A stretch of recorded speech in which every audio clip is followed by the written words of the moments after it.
ஆன்மீக சுற்றுலா போகணும்னு உங்களுக்கு ரொம்ப நாளா ஆசை இருக்கா? கவலையப்படாதீங்க.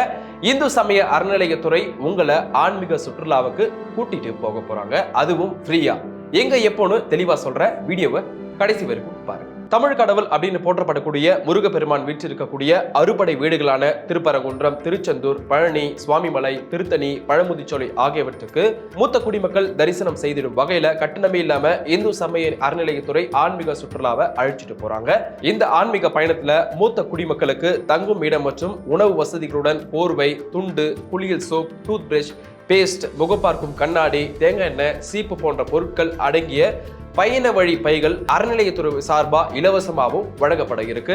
இந்த சுற்றுலாவுக்கு போக என்ன தகுதிலாம் இருக்கணும் அப்படின்னா, முதல்ல நீங்க இந்து மதத்தை சார்ந்தவரா இருக்கணும். 60 வயதிற்கு மேற்பட்டவராகவும் 70 வயதிற்கு உட்பட்டவராகவும் இருக்கணும். ஆண்டு வருமானம் 2 லட்சத்துக்கு மிகாமல் இருக்கணும். வருமான சான்று வட்டாட்சியரிடம் பெற்று இணைக்கவும் செய்யணும். முக்கியமா குழந்தைகளை இந்த சுற்றுலாவுக்கு அழைத்து செல்ல அனுமதி கிடையாது. இதுக்கான விண்ணப்பங்கள் அருகில் இருக்கக்கூடிய இந்து சமய அறநிலையத்துறை இணை ஆணையர் அலுவலகத்துல நீங்க வாங்கிக்கலாம். அப்படி இல்லைன்னா www.hrce.tn.gov.in வெப்சைட்ல போயிட்டு மறக்காம டவுன்லோட் பண்ணிக்கலாம். பெயர், வயது, மொபைல் எண், ஆதார் எண், புகைப்படம் உள்ளிட்ட விவரங்களுடன் விண்ணப்பத்தை ஃபில் பண்ணிட்டு இந்து சமய அறநிலையத்துறை இணை ஆணையர் அலுவலகங்கள்ல விண்ணப்பத்தை சமர்ப்பிக்கப்பட்டதும் அந்த விண்ணப்பம் சரிபார்க்கப்பட்டு பயணம் செய்வதற்கான தேதி உள்ளிட்ட விவரங்கள் உங்களுக்கு சொல்லுவாங்க. முருக பக்தரா இருக்கக்கூடிய உங்களோட ஃப்ரெண்ட்ஸ்க்கு இந்த வீடியோவை மறக்காம ஷேர் பண்ணுங்க.